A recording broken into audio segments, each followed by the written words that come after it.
नमस्कार, स्वागत है आप सभी का हमारे इस विशेष कार्यक्रम में। दर्शकों, चुनाव की जो प्रक्रिया होती है वह लोकतंत्र को मजबूत करने की एक सबसे महत्वपूर्ण कड़ी मानी जाती है।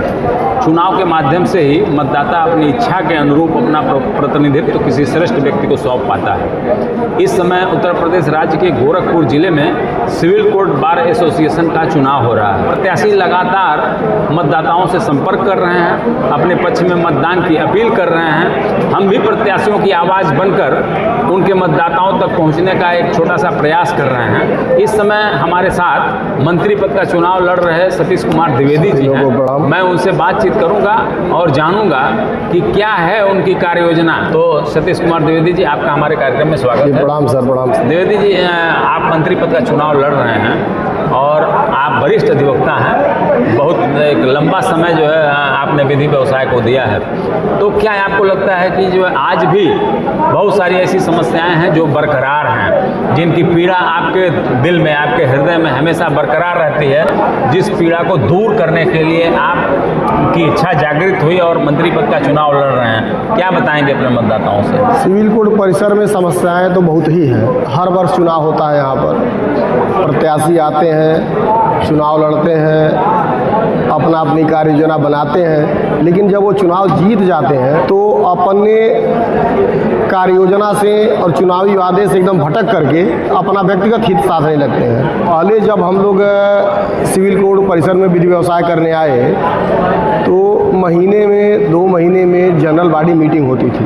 बिल्कुल। जनरल बॉडी मीटिंग केवल इसीलिए होती है कि कोई बहुत बड़ी घटना हो गई, किसी अधिवक्ता भाई के साथ कोई मारपीट हो गया, या कोई प्रदेश स्तर पर, देश स्तर पर कोई बहुत ऐसी अधिवक्ताओं के साथ घटना हो गई, उसी लिए जनरल बॉडी मीटिंग इमीडिएट बुलाई जाती है। नहीं तो जनरल बॉडी मीटिंग पूरे साल भर 2-2 साल कार्यकाल बीत जाता है, कभी भी जनरल बॉडी मीटिंग नहीं आई है, क्योंकि वो होना चाहिए। हाँ बिल्कुल। तो द्विवेदी जी, आप बताइए कि क्या आपको लगता है कि आज भी अधिवक्ताओं के लिए वह सुविधा आज भी उपलब्ध नहीं हो पाई है जो होनी चाहिए? क्या कहेंगे आप? जी, जहाँ देखिए वहीं कचरा कूड़ा पड़ा रहता है। सबसे बड़ी समस्या यहाँ ये है कि न्यायालय कहीं और है, ऑफिस कहीं और है। पता चलेगा कि न्यायालय इस बिल्डिंग में है और ऑफिस उस बहुमंजिली बिल्डिंग में है। अब मान लीजिए यहाँ से पुकार हुआ और अधिवक्ता वहाँ से भाग के जाता है, तो कम से कम इतना सोचना चाहिए कोर्ट को कि क्या नाम है, अधिवक्ता को पहुँचने में टाइम लगेगा। बिल्कुल। अब वहाँ चला गया, मान लीजिए अपने फाइल देखने के लिए कोर्ट पर गया, कोर्ट में पता चला कि फाइल आपकी ऑफिस में, अब वहाँ से दौड़ करके वहाँ जाए, वो कितनी विकट समस्या होती है किसी के लिए। बिल्कुल बिल्कुल। तो ये न्यायालय के समीप में उसका, न्यायालय के समीप तो कार्यालय एकदम बगल में ही होना चाहिए, क्योंकि अगर कोई समस्या है तो आदमी बगल में तुरंत देख लेगा।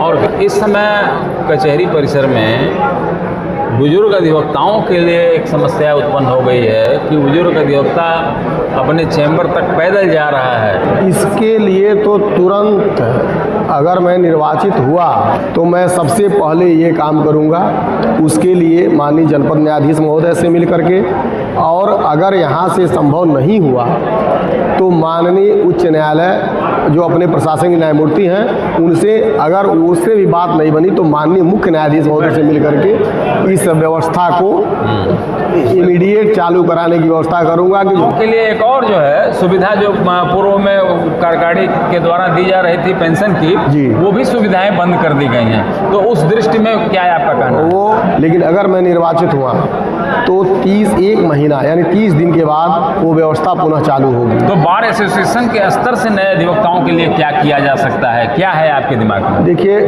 बार एसोसिएशन के स्तर से अब वहाँ की आर्थिक मजबूती के बारे में तो विशेषकर पता नहीं है। मैं अगर होऊंगा तो जनरल बॉडी पहले मीटिंग बुलाऊंगा और मीटिंग बुला करके इस पर विचार करूंगा। द्विवेदी जी, अगर मैं आपसे ये कहूँ कि यहाँ का मतदाता जी आपको ही अपना मंत्री पद सौंपे जी, क्यों, किस लिए आप उपयोगी होंगे? क्या कहेंगे आप? कचहरी परिसर में लगभग हमको 28 साल वकालत करते हो गया, और मैंने कभी भी अधिवक्ता हित के विरुद्ध कोई काम नहीं किया है। समान व्यवहार रहा है मेरा। कभी किसी से, चाहे क्लाइंट हो या अधिवक्ता हो, कभी किसी के प्रति न तो हमारा राग द्वेष रहा है, न किसी से कभी कोई अदावत रही है। इसीलिए मैं बिल्कुल मतलब इसीलिए जो है यहाँ का जो मतदाता है आपको अपना मंत्री पद जो है जरूर जो है भाई मैं प्रयास करूंगा कि इस तरह अधिवक्ता हित के लिए ही तो करना ही करना है। देखिए, चुनाव जीतने के बाद सबसे ज़्यादा परिक्रमा होने लगती है डैश की। कोई घटना हो गई, कोई बात हो गया तो अकेले जाकर के मिल लेंगे, अकेले मिलने की व्यवस्था नहीं होगी। उसके साथ कुछ भी बात हो, पहले 10 लोगों के साथ लेके मिलने की बात। बहुत सुंदर जो है। और बताइए, और क्या आपके अंदर जो है, आप किस तरह से जो है इस जो न्यायिक परिसर है सिविल कोर्ट गोरखपुर का, उसको और सुदृढ़ बनाएंगे, क्या कहेंगे आप? भाई हमारे यहाँ पहले मृतक कोई अधिवक्ता के लिए व्यवस्था नहीं थी, किसी प्रकार का फंड वगैरह नहीं था। लेकिन जब व्यवस्था शुरू हुई तो धीरे धीरे बढ़ना चाहिए। पहले 20,000 मिलता था मृतक अधिवक्ता भाइयों को, फिर 50 हुआ, फिर 1 लाख हुआ था, फिर 80 कर दिया गया था।